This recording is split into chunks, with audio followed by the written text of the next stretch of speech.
Why do children do not like studying?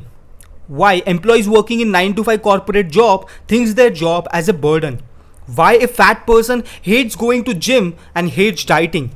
The answer is very simple. Hard work. The word hard work itself says pain, struggle, discomfort, suffering, torture. And who wants such pain? Who wants such struggle? And who likes being tortured? No one. And that's the reason why majority people who starts their journey to become successful gives up, because their mind reaches the threshold of doing what they do not want to do. And who made this mind think that whatever they are doing is against their likes? And the answer is one word, that is hard work. We are being taught during our childhood to study 8 to 9 hours to get good marks by saying if you want to be a successful person, do hard work now.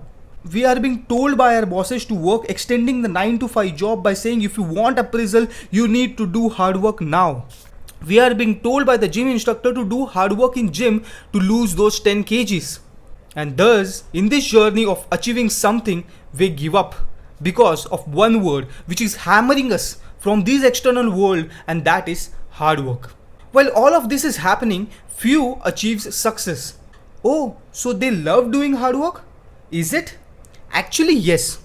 Albert Schweitzer said, success is not the key to happiness. Happiness is the key to success. If you love what you are doing, you will be successful.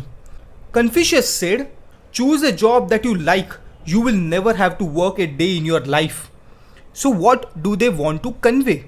It's simple. Step number 1, rub that word hard work from your head. Step number 2, you got to know where you want to go. Step number 3, accept all the bad phases and good phases of your journey. Step number 4, acceptance will make you love all the phases of your journey. Step number 5, that's it. You are loving what you are doing. So there is no hard work now. And if you are loving something, you will do it more. Try it. Thank me later after you achieve success. Till then, I'll work on something more exciting and bring you guys some good content. See ya.